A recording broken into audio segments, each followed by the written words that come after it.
Hello and most welcome to Heidegger 1492, and I will make a little summary of 1491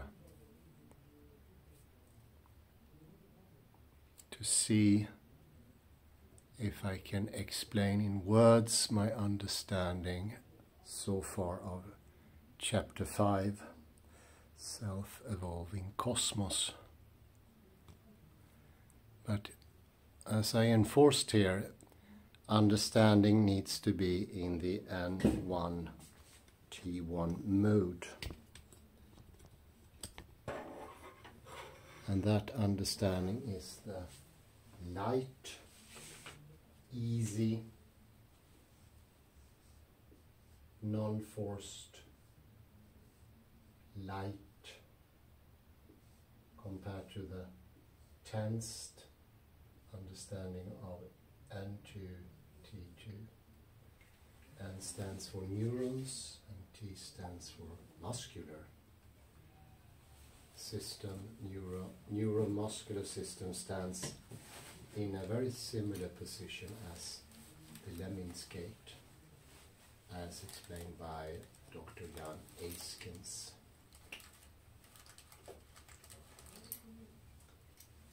So that's a tip to the understanding, and in order to get it, I took myself out in a position where there were a lot of disturbances at the coffee shop called Espresso House. There were a weeping child not far from me, and people constantly moving about. And that took me, after some time, away from this wrinkled forehead and fixated object eyes and narrowed mouth of the N2, T2, the Vorhanden trying to understand. This will not open up to the Vorhanden attitude. It needs to be a relaxed, non-willed understanding. Here, understanding cannot be forced, and I mentioned the Heideggerian distinction between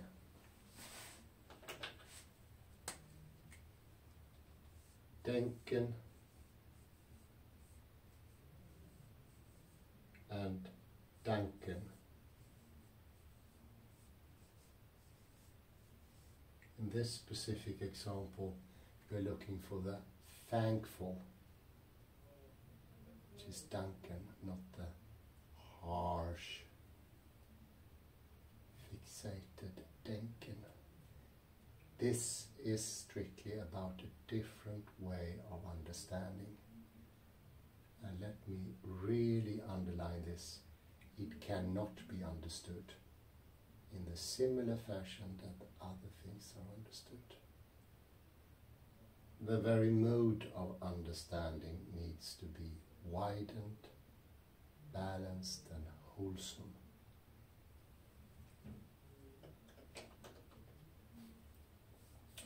And a very short summary of what I mentioned is that the side you cannot see, that Ouspensky, the theosophical philosopher, and all others as well, assume to be absent in normal perception, is there, but it is there in the form of something that is impossible. And that partakes in perception. What we cannot see, what cannot be there, is an integral part of what makes a thing.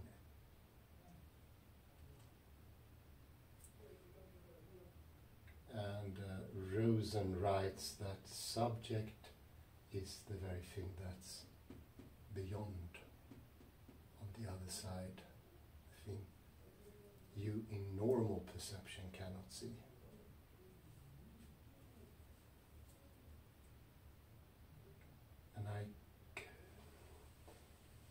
I contrasted this to the view of common man and took in my words the form of Jean Piaget,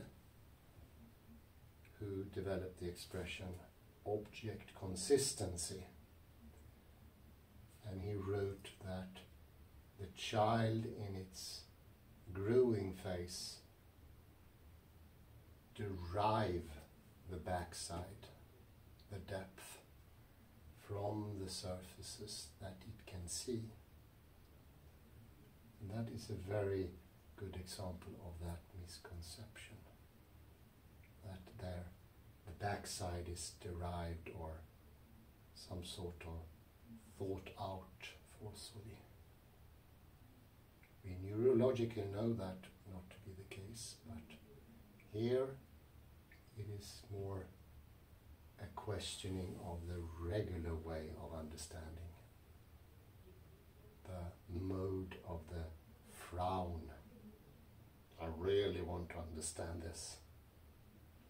That will take you into a position where the surfaces of the thing you want to understand become opaque.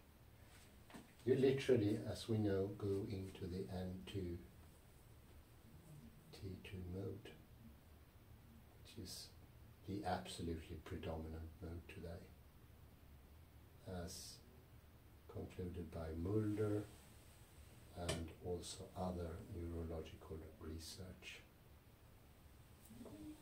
We have this muscular neural system already established, which it started with, I will not discuss here, which is the hen and which is the egg, which is the chicken and which is the egg. It's hard to say, maybe simultaneously, but the important takeaway is the subjective node is what you cannot see.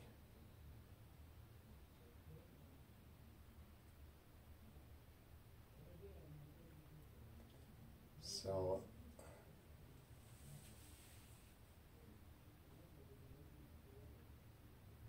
that slightly changes the perspective on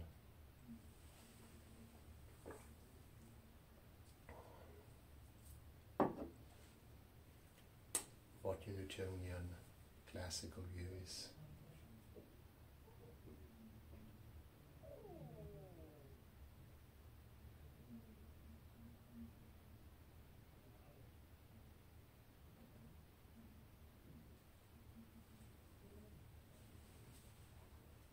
In this take, it becomes a specific narrowing of the moment.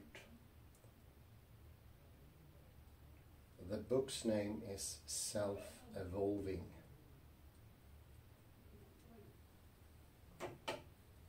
Subject and object are doing a dance or movement together, and that was shown with the lemming's gait.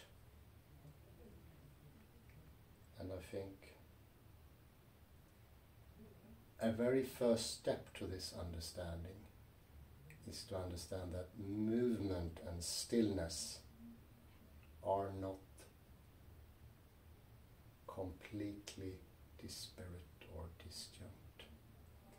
In one way there are opposites, they are opposites, but they are also the same.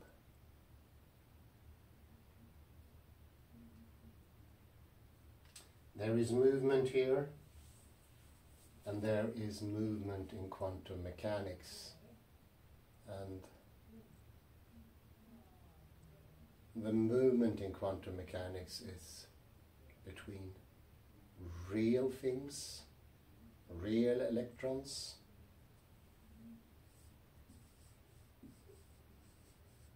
and imagined.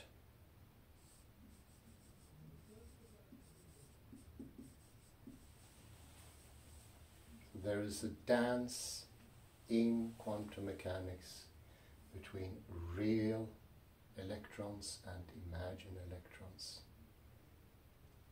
Together they make up presencing, or what comes into existence.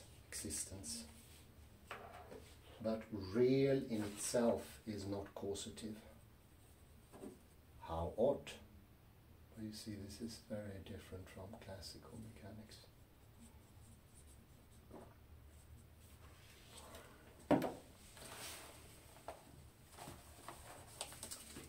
The Möbius strip is also a very good example in contrast to the cylinder.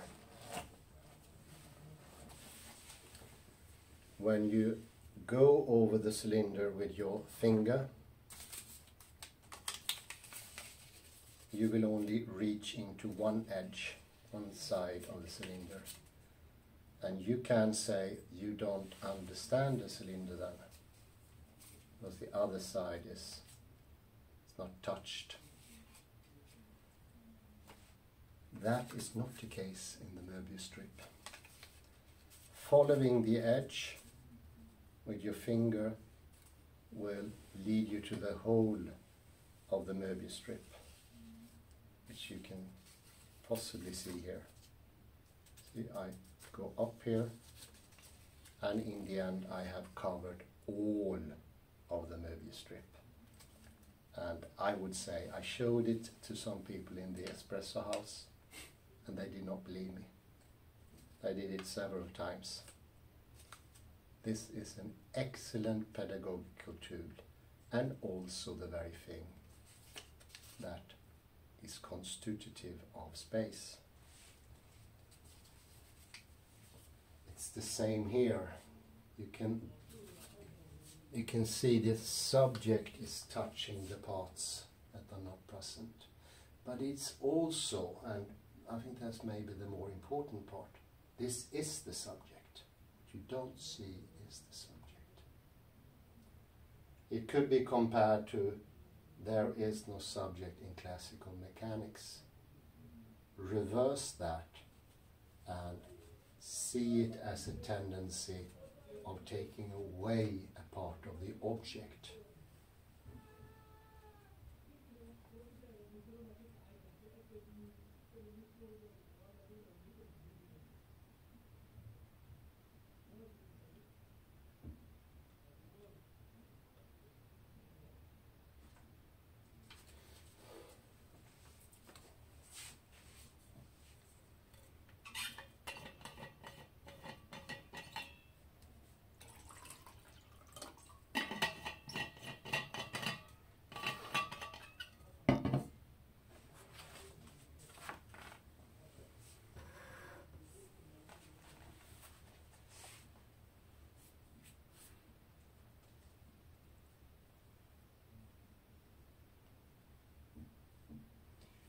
And the distinction that you cover with your finger are juxtapositioned and then next to each other, which you can clearly see here. Whereas this is the movement in the Möbius strip that you're doing with your finger. Two turns take you all over the place. Something that defies normal understanding. Remember this. These things are not what you're used to. None of them are. Not the Möbius strip, not the Necker cube, which is not part of this lecture, and especially not the Klein bottle.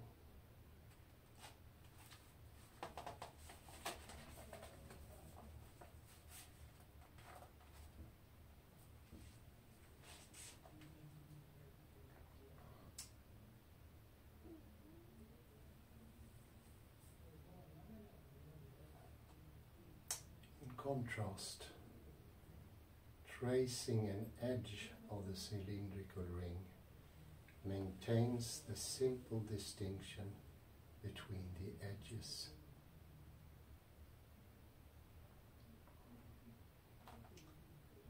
Of course, in three-dimensional space, the opposition of edges lacks the dialectical force of opposing sides.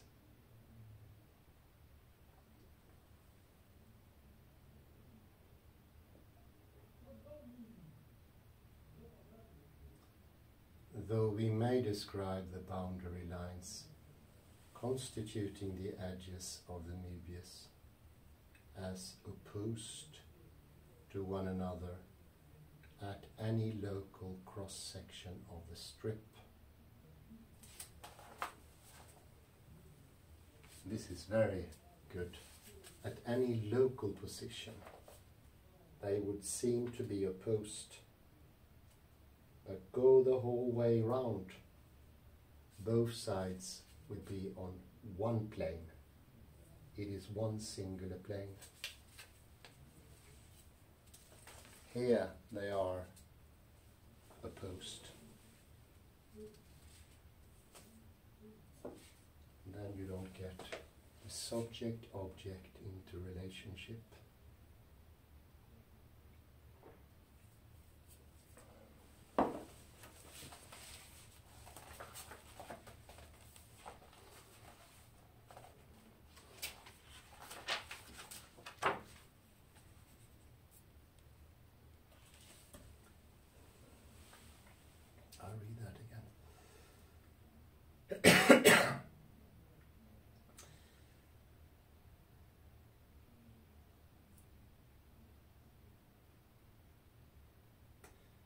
Though we may describe the boundary lines constituting the edges of the Möbius as opposed to one another at any local cross-section of the strip, the fact that we can view them simultaneously places them in the same simply positive context, thus renders their relationship merely juxtapositional, not truly oppositional. And if there is no genuine perspectival opposition, the Möbius integration of edges must lack full-fledged trans-perspectival dialecticity.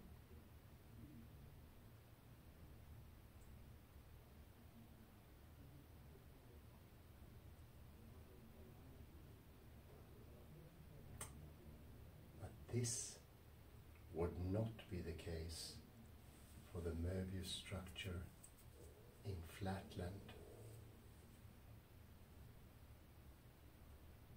In this two-dimensional space, the fusion of edges would possess the same dialectical character as the Kleinian fusion of perspectives in three-dimensional space.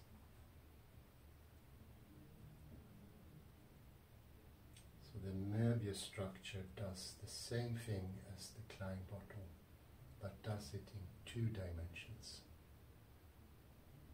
thereby having the dialectical force, which he calls full-fledged trans-perspectival dialecticity. They are truly opposed. You cannot see it. It's almost parallel. It's not there. Therefore it's imagined, non-real, and therefore you can also see it is the constitutive absence.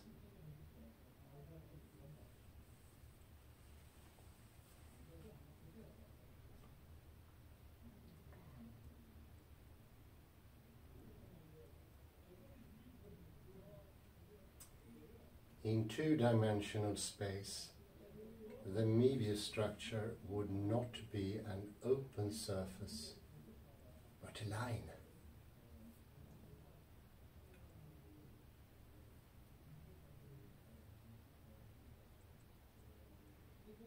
One that is paradoxically both open and closed, just as the Klein bottle is an open and closed surface. We are aware, however, that this Kleinian surface is no simple two-dimensional object in three-dimensional space, but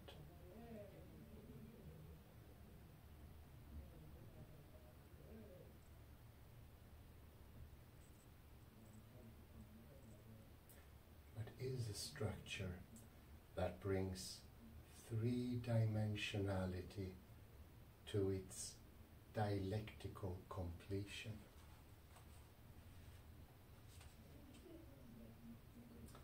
By the same token, the Möbius line, it's impossible to depict in 2 dimensions because we are living in 3. But it's almost like it twists in 2 dimensions, turning the other side up. Having the character of being continuous and non-continuous at the same time.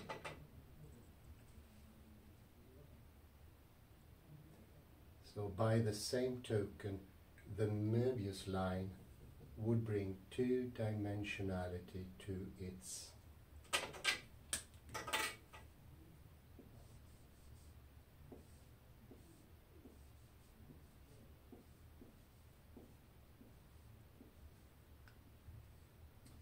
wholeness.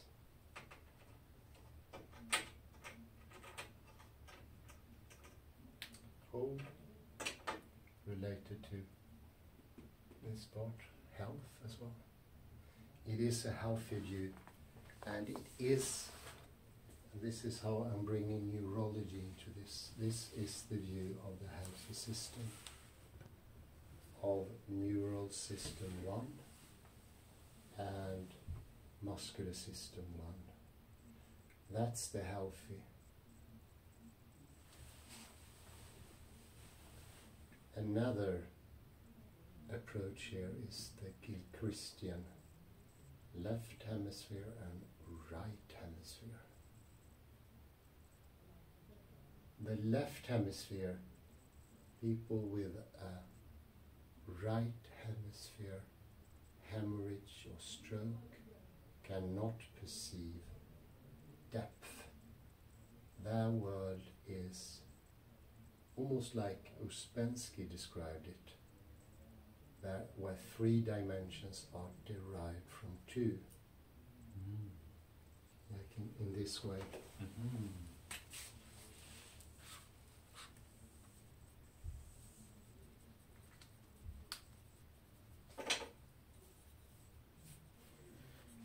I like that approach, but it's something I can relate to myself. When I'm tired, especially in the mornings, depth is gone from the world. And it's a representation of depth. And I would say that it's very common. That's the absolute normal way of, Das Mann way of seeing it. And no wonder Jean Piaget had it, and when I read about object constancy the first time, it made perfect sense to me. Because I was sharing the one-eyedness of Jean Piaget. So did my teacher. Real depth, as Ian McGilchrist describes it in The Master and His Emissary, even further in The Matter with Things, is very far from this represented. It's a very good word here. Here actually it's a good way of understanding the term represented as specific use. Jimmy Kilquist has, and I would say that's a very good key to understanding his books.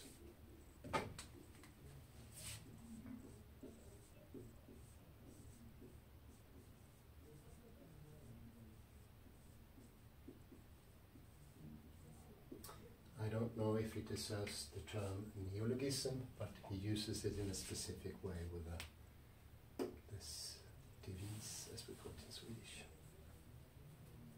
It is the left hemisphere's way of trying to understand depth, and it uses what it has.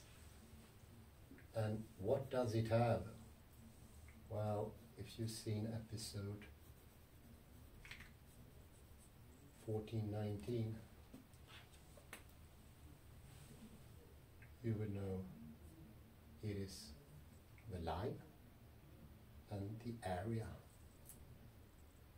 And it's not a happenstance or a random act or mistake that this is often called space, which is absolutely wrong. This is not space. This is area. And it's actually not, well, I don't know if I'm allowed to use the term real, but think of it as obviously as a construction at some historical point. The founders of geometry is often said to be the Egyptians.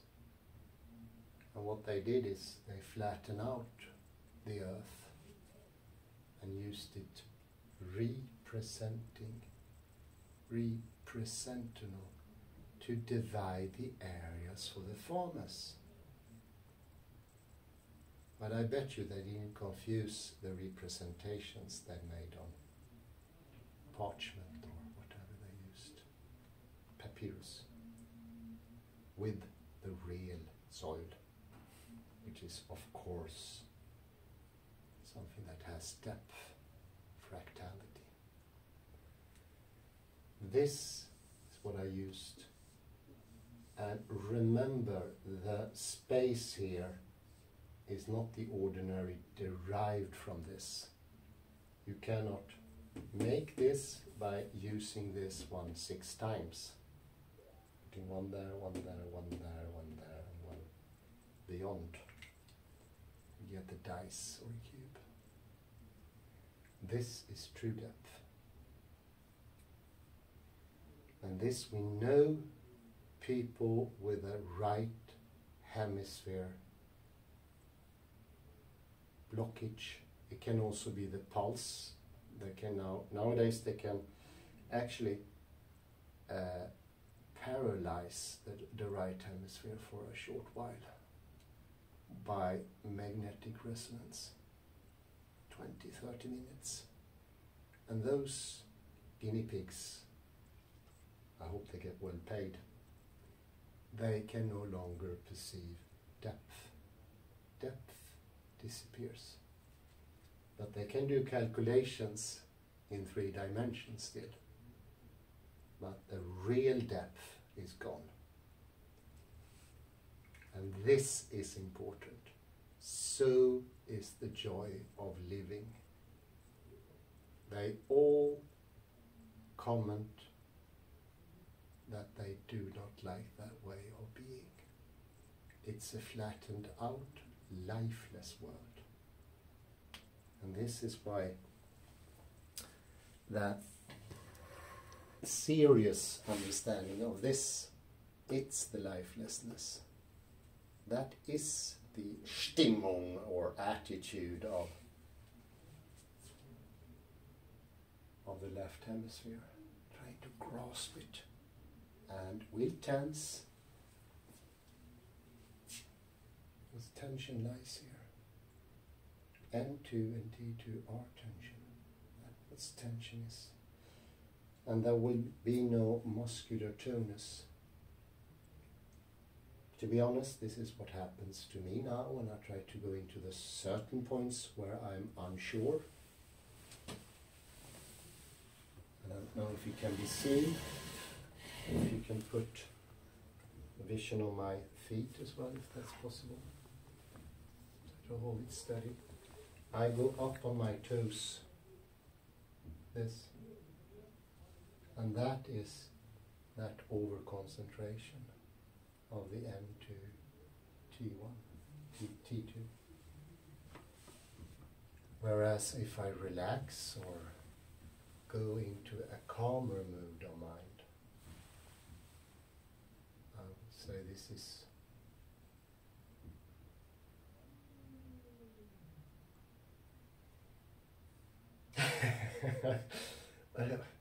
I give you some help here.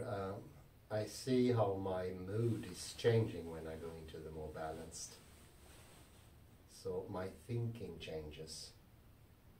It becomes more N1, softer, not as forced.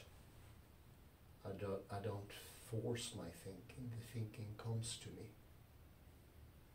I'm still able to pick the thought I want to present here, but can you see somehow that the verticality of our writing system, I mentioned it before, that gives cause to the propositional logic and the syllogism, in a way it's slightly forcing thinking into a mold that is, it's Western. Doesn't exist in China, Japan, where any direction holds. Are they not capable of rationality? Of course they are. It could be in all directions at the same time, or one direction that goes diagonally, which actually is very common in Japan. And you can read it this way as well, to make it that way, from beyond, up, this way, this way. And nowadays they have spaces between the signs. You can imagine what, you can actually make a sort of cube of signs and have 50 meanings in the same text, depending from what direction you choose to read them. That is still very common today. Name for something is having two meanings automatically, because you can read from the one direction or the other. If you have four signs, you can read from four different directions. I have four different.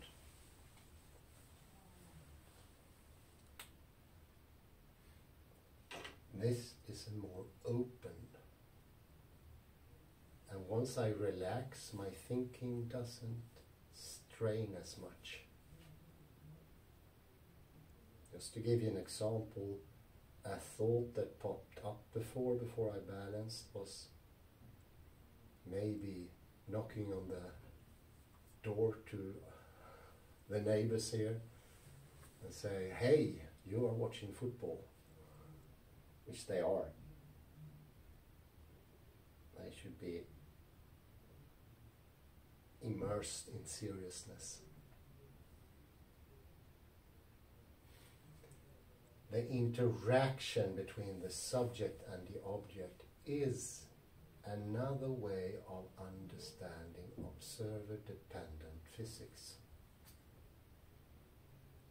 And it's helpful to have different tools to come closer to understanding. And this also comes with nice illustrations that grow on you. Last time I took the line and the square, that is one dimension and two dimension. The understanding wasn't full. Now it's fuller. I can see what is meant here by this, and it's a good tool with the cylinder. You can see it's built up with this. And this one has true dialectics. It is literally so that you cannot see the other side. I challenge anyone. Can you see all sides? No, no one on this earth can.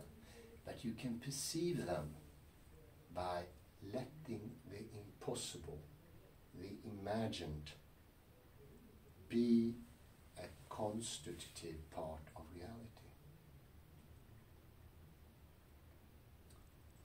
And this is the absence we talked earlier on, that Terence Deacon says is constitutive of many things. Without the emptiness of this cup, would there be a cup? No.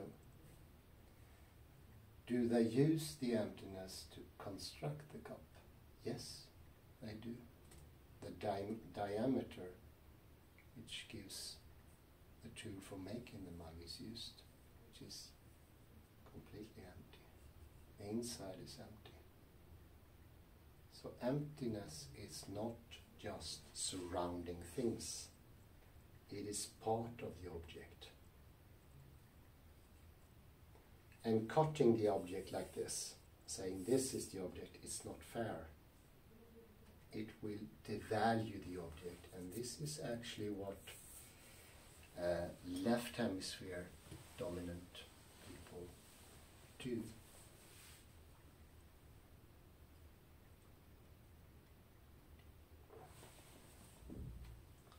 Something that is taken to its extreme in people suffering from anorexia, oddly enough.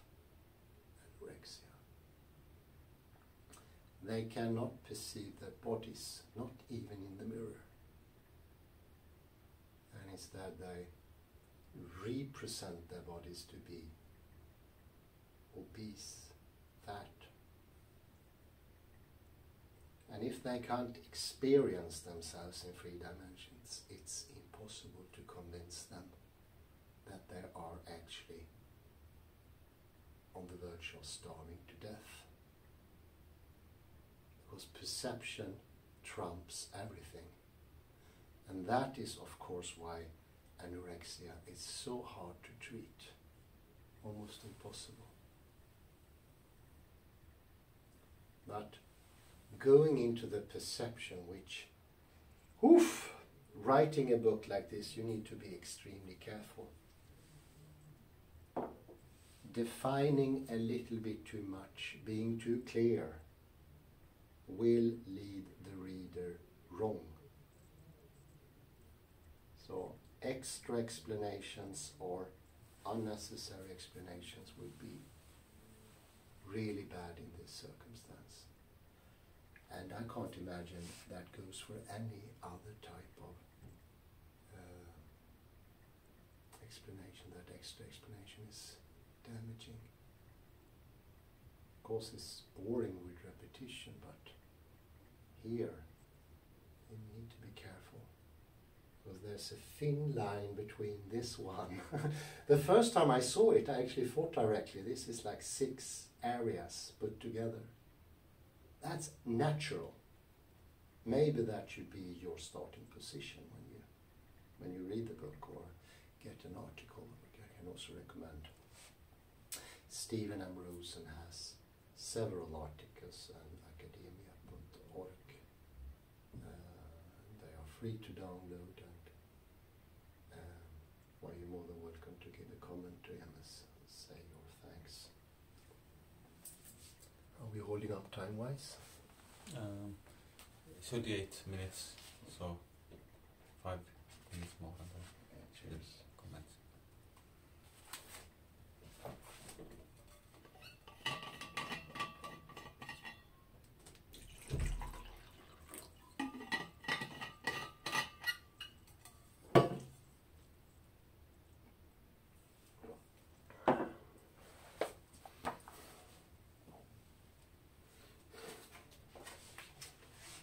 I think this is also connected to humor. People suffering from anorexia has also lost their sense of humor, quite literally. People suffering from schizophrenia even more so. And one quote of Ian McGilchrist that is very telling is that unlike what people normally think, that a schizophrenic is mad, delusional, or living in fantasy, he has lost all fantasy, or all imagining capacities, and it's pure Newtonian reason left. That is the madness of the schizophrenic. And they do specific paintings, some of them connected to modernity. This is no criticism of really good artworks, but I saw a carpet today. It was from 1923 and it was filled with geometrical symbols. That can be a depiction of the left hemisphere, who prefers these Pythagorean flatness surfaces. It looked very beautiful though, still. No criticism here. I continue a little bit on page 100.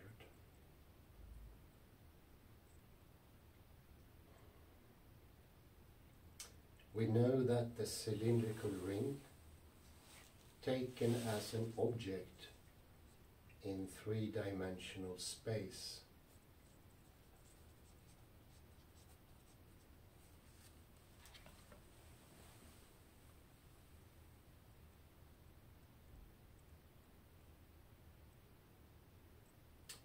is an open surface possessing two edges or bounding circles.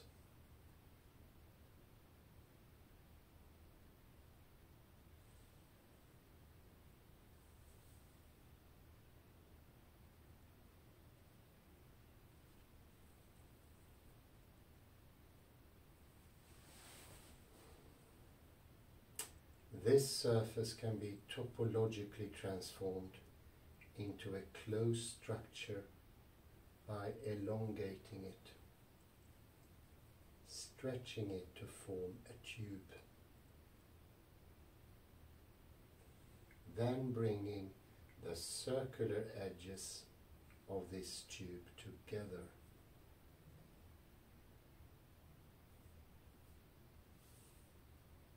The closed surface that results is the torus. Now, if we proceed in the other direction,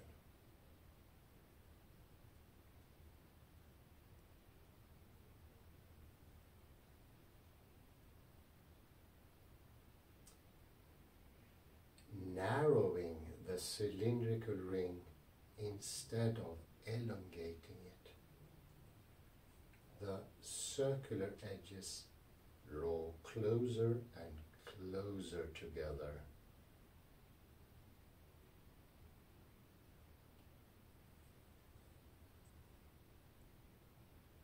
In the limit, we obtain but a single circle, the two-dimensional open surface having been reduced to a one-dimensional closed line.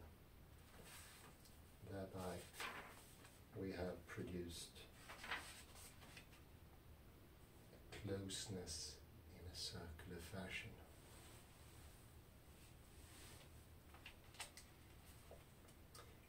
Consider now parallel operations upon the Möbius counterpart of the cylindrical ring. The Möbius strip is an open surface. Why is it open?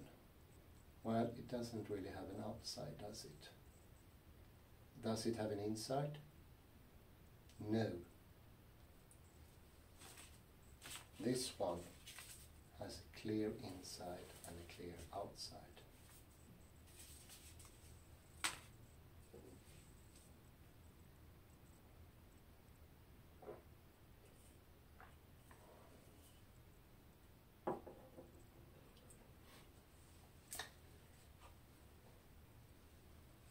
If the Möbius were stretched in a manner similar to the elongation of the cylindrical ring, and if its edges were glued together, we would obtain the Klein bottle. So this is how we really make depth, not this juxtaposition, juxtaposition, juxtaposition, like gluing things together or placing them.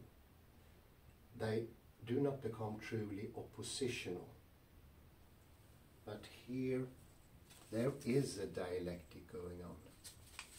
Why? Well, see, inside and outside constantly change place. What is that? That is the movement. There is a movement in the absolute stillness of this usually perceived still thing. And it is this interesting thing I invite you to understand. It's wondrous. It's just miraculous. And as the people I show the movie strip today who are not aware of, there is movement also inherent. It's not only, I could have betted 100 crowns, it's not only that you have to take 2 turns to get to the same place, there is also a movement inherent here. A movement that is still to this day only used in quantum mechanics and understood fully there. But I would say not within the rest of the educational system, but it's long due there. It should come there, and hopefully we will be able to do that in the future, because there is health reasons as well. It's a wholesome way of existing. This one is hard, and it makes you juxtaposition everything. It doesn't make a singular truth. There is no direction here in the juxtaposition. It's like the clogging of arteries in a diseased cardiovascular system. Clogging with fat, triglycerides. Maybe questions? Please, can I have the microphone? I'm going to put this, this is the first time we have a conjoint, and I need to put this on color without turning it off. See if I can manage this. Needs to be safely too, because it's rather pricey. See? So we have a challenge here. How to convey these ideas to people and to everyday language. That is a huge challenge. So the one way, say, since you brought this, let me use that as an example. Imagine, so in everyday language, you would probably use imagined / real to speak about that, but then you are, so to say, creating a barrier. It's this geometric left hemisphere thinking. So we have to avoid the slash. So what is the solution? The other solutions. One way that was proposed by Alan Emmerén about 1 year ago when we visited him is to say use a line like in mathematics, that is subject and object. My objection against this solution is that you have pyramidal thinking, like when you have a pyramid, the most important person is on the top. So in this reasoning, subject would be more important than the object. This is embedded in Western thinking. Like Bible says that the man is the head of the woman. Of course, head is the more important thing. In mathematics, they are equal, but not in everyday language. So neither the slash nor this works in everyday language. So the question is, how do you convey this? One is, okay, Rosen was able to join 2 opposites like wholeness and wholeness with W, but this is a rare case of exception. With a homonymy, you can only use a parenthesis, but this doesn't work with most words or most oppositions. So what is the solution? Is there a solution? Hans, please follow me with the camera to this keyboard. Mm-hmm. Because we use most of us use keywords, and we are forced to use their symbols. Are these symbols handy? Here you have the familiar slash that we should avoid, of course. Here was Rosen solution, but it's an exception, the parenthesis. So is there something that could, remind us or recall the Möbius band? I don't know yet. I was only thinking about it now. We have here parentheses, you have, what do you call it in English? What do you call it in English? You can just show it. Yes. Exclamation mark. Thank you. So let's take a look on this.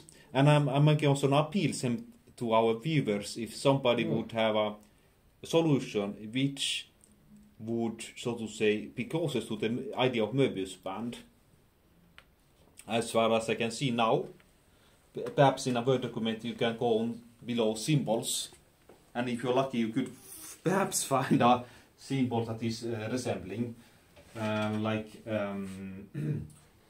here, let's say that you have something similar to this symbol, let's say real and imagined, but it's still, how do you, now it's not really working, but so you see the challenges, how to convey this topological idea of equality in everyday language or even everyday symbols. So we should avoid the slash, and we should also avoid this. So what is the solution? And I give back to you, Hans, if you have any thoughts about this, my appeal for equality in everyday language between oppositions. Yeah, that is definitely a good question, and it's badly needed, I would say, because, as you say, this will lead to some sort of hierarchy, and this is, of course, incredibly good. And pedagogical tools are necessary. I spoke to an electrical engineer the other day, and I took up this with imaginary things, something that we worked with in electricity and electrology. It is an integral part, and I told him, do you know that you are dealing with things that are the absolute contradiction to real? And he never thought about it. So we all have our shut up and calculate. When I encountered, which is the unreal number, is called E or J, to be certain not to confuse it, it is completely unreal in all aspects. And my teacher used to say, this is even more unreal than Santa. It's absolutely true, but it's still participating in all electromagnetic doings, dealings, emergences, presencing of such an important thing as electromagnetic fields, which we all partake in, and which without we would die immediately. So it is lurking under the surface, and as you say, Kalle, we need to bring it out. Once the door is open, once the curiosity is, so to speak, lured out of its hibernation, like a bear sleeping, something will happen. But I can definitely feel myself, it's been sleeping. And Rosen, he trods carefully, not to re-establish this. To explain this by this, and to explain this by this, is so easily happens, although in a book nothing is indicated in that, because that is what I call the default mood. This is what you already have. Default. Ouspensky had it. You will enter the book, you will enter quantum mechanics with that default. And it needs to be addressed, as you said. Needs to be addressed. Otherwise, you will automatically do this. because you're not even aware, like my friend, working with electricity for 30 years, never noticed the elephant standing in the room. This was great fun. Thank you very much for your cooperation and have a very pleasant afternoon. It's 5 o'clock. Thank you.